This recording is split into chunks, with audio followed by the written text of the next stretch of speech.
தமிழகம் எங்கும் Max gold cash for your gold. Max gold நீங்க தங்க மட்டும் இல்லைங்க, பிளாட்டினம், டைமண்ட், சில்வர், ரூபினி எதை வேணாலும் விற்கலாம். உங்களுக்கான பணம் ரொக்கமா கையிலயோ இல்லைன்னா பேங்க் அக்கௌண்ட்லயோ உடனடியாக செலுத்திடுவாங்க. மார்க்கெட் மதிப்பை விட 100 ரூபாய் ஒரு கிராமுக்கு உங்களுக்கு கூடுதலாக கிடைக்கும். தமிழ்நாடு முழுக்க டோர் ஸ்டெப் சர்வீஸும் இவங்க ப்ரொவைட் பண்றாங்க. உங்களுக்கு கோல்ட விற்கணும்னு அதுக்கு ஒரே ஒரு பெஸ்ட் பிளேஸ் மேக்ஸ் கோல்டு தான். கால் 04445454545. வணக்கம். Big topic with Karthik Maikumar. இந்த ஒருமையில பேசுற விஷயம் இருக்குல்ல, அது தமிழ்நாடு அரசியல் காலத்துல இன்னும் அதிகரிக்க ஆரம்பிச்சிட்டு இருக்கு. இதை பற்றி பேச போகிறேன். ஏன்னா சிஎம் களவாணின்ற வார்த்தையை பயன்படுத்தல ஒருத்தர் பேசி வச்சிருக்காப்புல. இன்னொரு பக்கம் அரசியல் நகர்வுகள் இருக்குல்ல, அது இன்னும் வேகம் எடுத்திருக்கு. இது எல்லாத்தை பற்றி நான் பார்க்க போகிறோம். நிகழ்ச்சிக்குள்ள போகலாம்.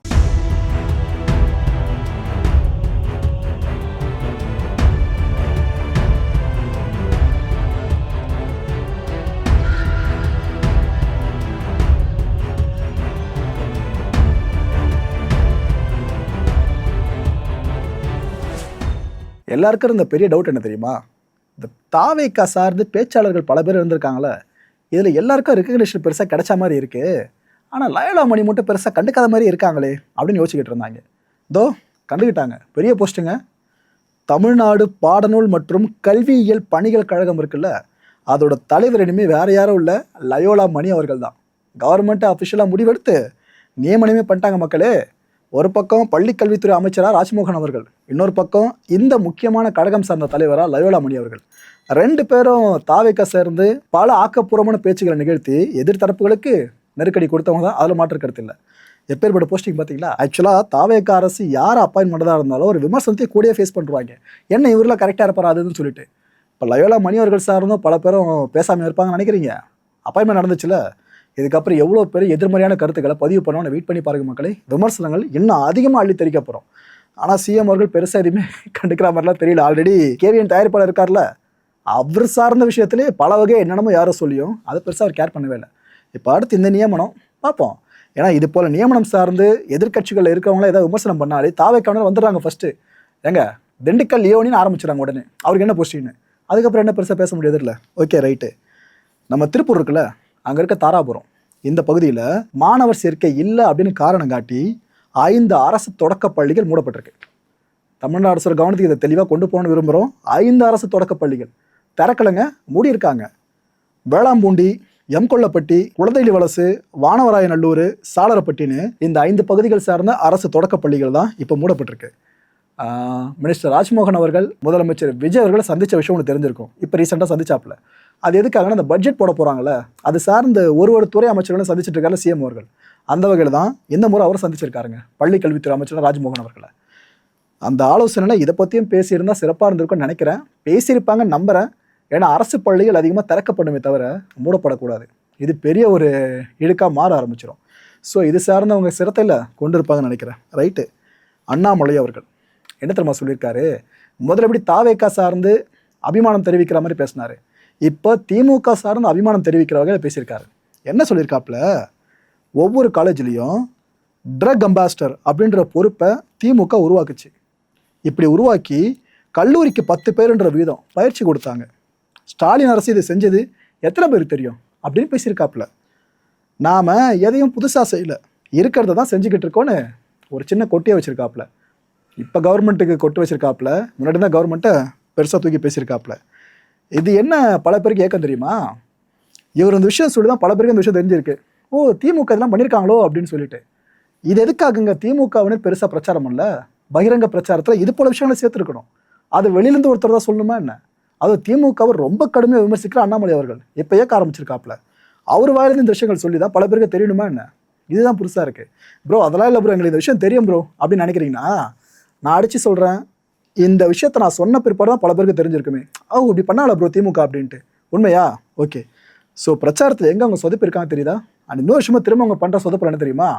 திமுக பண்ண நல்ல விஷயங்கள், சாதனைகளை இன்னும் அவங்க பெருசாக இப்பயும் பேசிகிட்டு இருந்தாங்கன்னா மக்கள்கிட்ட அவங்க எழுந்திருக்க நம்பிக்கை இருக்குல்ல, அது ஓரளவுக்கு ஈட்டிக்க முடியும், பெற முடியும். ஆனால் திரும்ப ஆளுங்கட்சி விமர்சனன்ற பேரில் அவங்க அதே போக்க கடைபிடிச்சிட்டு இருந்தா அவங்க பண்ண சாதனைகளை வெளியிலேருந்து யாரும் சொல்லிட்டு இருக்கணும். Okay right. அண்ணா ஆர்வி உதயகுமார் அதிமுக முன்னாள் அமைச்சர் அண்ணன் இப்போ ஒரு சவால் விட்டுருக்காருங்க.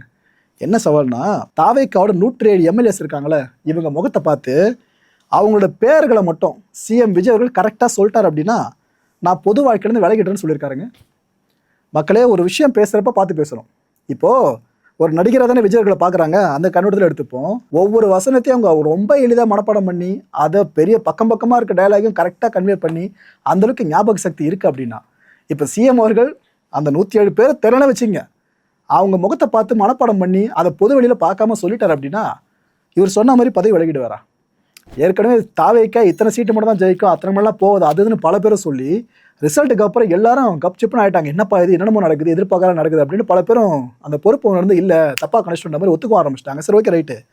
ஆனால் இப்போ பார்த்தீங்களா, சொல்லுங்கள் நான் அரசியலேருந்து விலகுறேன்னு சொல்லியிருக்காரு. ஒரு வேளை சிஎம் அவர்கள் சொல்லிட்டா அரசியல் விலகிடுவாங்களா? ஏன்னா இது போல் நீங்கள் ஒரு சவாலை விட்டு அதுக்கு எதிர்வினையாக ஏதாவது ஆப்போசிஷனில் இருக்கவங்க பண்ணி நீங்கள் எதிர்பார்க்காத விஷயத்த அவங்க பண்ணிட்டாங்கன்னா அதுக்கப்புறம் வந்து இல்லை அது மேடை பேச்சுக்கு பேசணும்னு சொல்லிட்டு சிம்பிளாக கடந்து போயிட்டீங்கன்னா அதுக்கப்புறம் நீங்கள் எத்தனை மேடை பேச்சில் பேசினாலும் இவர் சும்மா விடாமல் பேசணும் மக்கள் அசால்ட்டாக கடந்து போக ஆரம்பிச்சிருவாங்க. ஸோ சவால் விடலாம், ஆனால் இந்தளவுக்கு போல்டாக வருது அண்ணனோட தைரியத்தை பாராட்டுறேன். பட் ஆப்போசிட் சைட்லேருந்து ஏதாவது பண்ணிவிட்டு கிளம்புங்கன்ட்டா அதுக்கப்புறம் என்ன பண்ணுவாங்க? சரி, ரைட்டு விடுங்க. அண்ணன் செல்லூர் ராஜு அதிமுக முன்னாள் அமைச்சர், அந்த கட்சியில் இருக்க எல்லாருக்குமே சம ஆதங்கம் இருக்குங்க. ஏன்னா அதிமுகவோட முக்கியமான முகங்கள்லாம் தாவேக்கப்பங்க போனாங்கன்னா இவங்களுக்கு கடுப்பாகவும் ஆகாதா?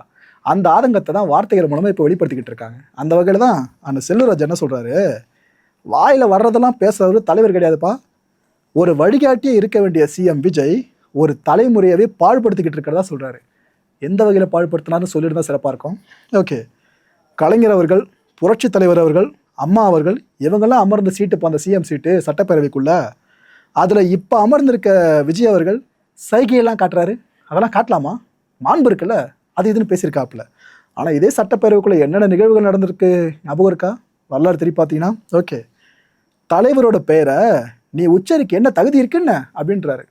எம்ஜிஆர் அவர்கள் சார்ந்து விஜய் அவர்கள் அடிக்கடி பேசுவாங்க சிஎம் அவர்கள், அதை தான் இங்கே ஒரு மென்ஷன் பண்ணுறாரு. பேரவையில் அரை வேக்காட்டுத்தனமாக பேசுவீங்களா, இப்படிலாம் பேசலாமாங்க நீங்கள் சிஎம் அவர்களே, நீ யோகியமானவனா, இதை முதல்ல சொல்லுன்ற மாதிரிலாம் பேசியிருக்காப்புல. ரொம்ப எமௌண்ட் ஆகி நீ வா போன்ற வார்த்தைகள்லாம் ஸ்டேஜில் வர ஆரம்பிச்சிருச்சு. புலி படத்துக்கு நீங்கள் வாங்கின காசு எவ்வளோங்க, அதெல்லாம் சொல்ல முடியுமா உங்களால்? நீயே ஒரு களவாணின்ற வார்த்தையெல்லாம் பயன்படுத்தியிருக்காருங்க. ஏற்கனவே இது போலாம் பேசி தான் அனிதா ராதாகிருஷ்ணன் அவர்கள் சட்ட போராட்டம் நடத்திக்கிட்டு இருந்தார். அடுத்து செல்வராஜானும் இதே போல் வார்த்தைகள். இனி தமிழகத்தில் விபத்தில் இறப்பாங்களே அவங்களுக்கெல்லாம் நிதி கொடுப்பீங்களா, கரூரில் கொடுத்தா மாதிரி? ஓடு ஓடு ஓடுன்னு பாட்டு பாடுறீங்க, நீ ஓடுற காலம் வரும் விஜய், நான் சொல்லணும் மக்களே. செல்வராஜ் சொல்லியிருக்காப்புல இவ்வளோ வார்த்தைகளை. வர்றவங்கெல்லாம் சேர்த்துக்கிட்டே இருக்கீங்களா தாவேக்கால? யார் இந்த அதிமுக முன்னாள் அமைச்சர்கள்லாம் அந்த பக்கம் போகிறாங்களே அதை தான் சொல்கிறாரு. வர்றவனையெல்லாம் சேர்த்துக்கிட்டே இருக்கீங்க, அவனுக்கு யோகியமா அப்படின்னு கேட்குறாரு. இங்கே தான் மக்கள் எனக்கு ஒரு கேள்வி உதயமாகுது. இப்போ கேட்க தெரியுதுல்ல, அப்புறம் எதுக்கு அதிமுகவில் ஒரு நாள் வச்சுருந்தீங்க? புரியல. இது நானாக கேட்குறது நினைக்காதீங்க, பொதுமக்கள் மனசில் இதே கேள்வி இருக்கும்னு நினைக்கிறேன். ஓகே, இனிமேல் தாவேக்கா நிர்வாகிகளும் அதிமுக முன்னாள் அமைச்சர்கள் சார்ந்து இதே மாதிரி டோனில் பேச ஆரம்பிச்சுட்டா இந்த ஜென்ரேஷனில் இருக்கவங்க நாகரிக அரசியலை பார்ப்பாங்க, அநாகரிக அரசியலோட உச்சமாக தான் பார்த்துக்கிட்டு இருப்பாங்க. தாவேக்காவை சேர்ந்தாலும் இது போல் பேச மாட்டாங்கன்னு நினைக்கிறேன். பார்ப்போம். ஏன்னா இவ்வளோ ட்ரிகர் பண்ணி விட்றாங்கனாக்கா அவங்க வாயை போடுங்க தான், என்ன பண்ண போகிறாங்களோ பார்ப்போம். பெரம்பூரில் எம்எல்ஏ ஆஃபீஸை சிஎம் அவர்கள் திறந்து வைக்கிற நிகழ்வுங்க. என்ன க்ரௌடுன்றீங்க, சிஎம் அவர்கள் இங்கே பார்க்கணும் அதுன்னு சொல்லிட்டு அவ்வளோ கூட்டம் வர ஆரம்பிச்சிச்சு ஒரு கட்டத்தில். அடுத்து ஒரு ஷாக்கிங்கான விஷயம், அரசியல் சார்ந்தில்ல, இதில் சம்மந்தப்பட்டது நாம தான், பொதுமக்கள் தான். இந்த ரயிலில் ஏசி கோச்லாம் ட்ராவல் பண்ணியிருக்கீங்களா? அப்போ நம்மளுக்கு பெட்ஷீட்டு தலைகாலாம் கொடுப்பாங்க, ஞாபகம் இருக்கா? பயப்படுங்க, வேலையை பார்த்து விட்ருக்காங்க பாருங்க. அந்த ரிப்போர்ட்டை பார்க்குறப்ப அழறதா சிரிக்கிறதான் தெரியல மக்களே. உங்கள்கிட்ட ஷேர் பண்ணிக்கிறேன், மனசு வலிச்ச ஷேர் பண்ணிக்கிறேன். இந்த ஏசி ஸ்லீப்பர்ஸ் இருக்குல்ல, இதில் பார்த்தீங்கன்னா பொருட்கள் அதிகமாக கொடுப்பாங்க. அதாவது 2 பெட்ஷீட்ஸு, ஒரு போர்வை, ஒரு தலகாணி, ஒரு தலையணை கவரு, ஒரு டவல்னு இத்தனை விஷயங்கள் இருக்கும். தினமும் கிட்டத்தட்ட 8 லட்சம் பேர் ரயிலில் இந்த ஏசி ஸ்லீப்பர் இருக்குல்ல இதில் மட்டுமே பயணப்படுறாங்க. இந்த ரயில் ஏசி பெட்டிகளில் இது வரைக்கும் நடந்திருக்க திருட்டுகள் எவ்வளோ தெரியுமா? நான் சொன்ன லிஸ்ட்டு போட பொருட்கள் சார்ந்து 1.27 கோடி பெட் ரோலை தேடியிருக்காங்க. இதில் வருஷத்தின்படியே பிரித்து கொடுத்துருக்காங்க. எந்தெந்த வருஷம் எவ்வளோ தேடியிருக்காங்கன்னு. 2022 24.83 லட்சம் தேடியிருக்காங்களாமா. 2023 29.67 லட்சம், 2024 31.31 லட்சம், 2025 38.82 லட்சம், இப்போ 2026 முடியல, பாதி வருஷம் தானே முடிஞ்சிருக்கு. இது வரைக்கும் மட்டுமே 2.31 லட்சம் ஆட்டையை போட்டாச்சு. பணம் இல்லை, உள்ள இருக்கிற திங்ஸான்னு சொல்கிறேன், ஆட்டையை போட்டாச்சு. ஸோ 4 வருஷங்களில் மட்டுமே இதனால் ஏற்பட்டுள்ள இழப்பு எவ்வளோ தெரியுமா? 104.51 கோடி ரூபாய் இதனால் ஏற்பட்டிருக்க இழப்பு மட்டுமே. அதாவது இன்னும் சிம்பிளாக சொல்லணும்னா ஏசி ஸ்லீப்பர்ஸில் பயணப்படுறாங்களே அதில் 1000 பேரில் ஒருத்தர் பெட்ரோல் திருடனாக இருக்காப்புல. இதுதான் இங்கே கூத்து. அதிகபட்ச திருட்டு எங்கே திறமா நடந்திருக்கு இந்தியாவில்? ராஜஸ்தானோட பிகானேர் இருக்குது பார்த்தீங்களா, அங்கே தான் நடந்திருக்கு. ரயில் சார்ந்து 25.76 லட்சங்க அந்த ஒரு பகுதியில் மட்டுமே ஆட்டையை போட்டது. இதுக்கு அடுத்த இடத்துல ராஞ்சி, அங்கே 9.31 லட்சம். இதுக்கு அடுத்தடுத்த இடங்களில் டெல்லி, மும்பை, ஜோத்பூர், அகமதாபாத், டானாயூர் எல்லாமே வருது. சென்னை, தமிழ்நாடு உள்ளே இல்லை. அது வரைக்கும் சந்தோஷம். Okay right. பெட்ஷீட் திருட்டு சந்தேகம் இருக்குல்ல, இது ஒரு வேளை ஆஃபீஸர்ஸ்க்கு வந்தாலே உங்கள் பையன் சோதனை பண்ண முடியும். அதுக்கு அவங்களுக்கு அதிகாரம் இருக்குது. இதை மைண்டில் தெளிவாக வச்சுக்கோங்க. முறை நீங்கள் பெட்ஷீட் திருடி மாட்டிக்கிட்டீங்க அப்படின்னா 1000 ரூபாய் அபராதம், 1 வருஷம் வரைக்கும் ஜெயில் தண்டனை கொடுக்கலாம். 2வது முறை இதே போல் கிரைம் வேலையை பண்ணி மாட்டினீங்கன்னு வைங்க, 2000 ரூபாய் அபராதம், அதிகபட்சம் 5 வருஷம் வரைக்கும் சிறை தண்டனை கொடுக்க முடியும். சாதாரண பெட்ஷீட் தானே, தூக்கிட்டு போவோம், யார் பார்க்க போகிறா அப்படின்னு நினச்சிங்கன்னா இந்தளவுக்கு பனிஷ்மெண்ட் இருக்குது. இதே மைண்டில் வச்சுக்கோங்க. ஃப்ரெண்ட்ஷிப், இதை பற்றி நீங்கள் எவ்வளவோ கேள்விப்பட்டிருப்பீங்க. ஃப்ரெண்ட்ஷிப் இல்லாமல் வாழ முடியாதுன்றதையும் ரொம்ப ஆழமாக நம்புகிற பசங்களும் அதிகமாக இருந்துட்டு தான் இருக்கும். அப்பேற்பட்ட எல்லாருக்கும் ஒரு செய்தியை சொல்ல கடமைப்பட்டிருக்கேன். இது அரசியல் சார்ந்த கான்டென்ட் தான். ஆனால் ஒரு சில விஷயங்கள் மட்டும் அந்த கான்டென்ட்டை தாண்டி பேசணும்னு தோணலை. அப்பேற்பட்ட விஷயம் அது என்னன்னா, சைனாவை சேர்ந்த லீன்ற ஒரு பையன், 19 வயசு அந்த பையனுக்கு. அந்த பையன் சமீபத்தில் இறந்துட்டாப்புல.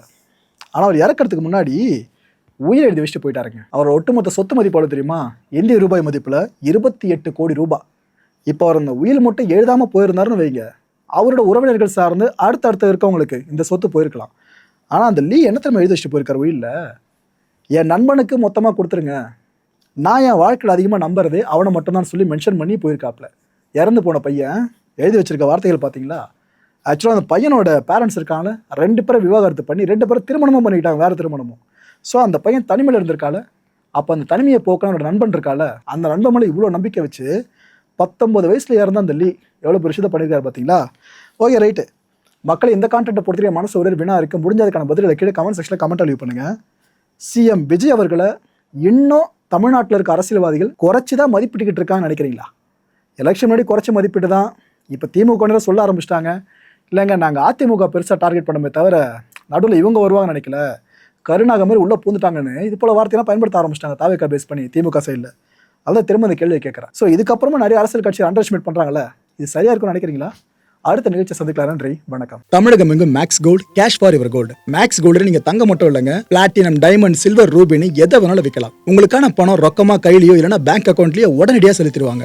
மார்க்கெட் மதிப்பை விட 100 ரூபாய் ஒரு கிராமுக்கு உங்களுக்கு கூடுதலாக கிடைக்கும். தமிழ்நாடு முழுக்க டோர் ஸ்டெப் சர்வீஸும் இவங்க ப்ரொவைட் பண்றாங்க. உங்களுக்கு கோல்ட விற்கணும்னா அதுக்கு ஒரே ஒரு பெஸ்ட் பிளேஸ் மேக்ஸ் கோல்டு தான். கால் 04445454545. என் அன்பார்ந்த மாயம் ஸ்டுடியோஸ் நேயர்களே, மாயம் பக்தின்னு ஆன்மீகத்துக்காக பிரத்யேகமா ஒரு சேனலை கொண்டு வந்திருக்கோம். மறக்காம சப்ஸ்கிரைப் பண்ணி அந்த சேனலுக்கு உங்களோட ஆதரவை மனப்பூர்வமா தெரிவிங்க. வணக்கம் மாயம் ஸ்டுடியோஸ் நண்பர்களே.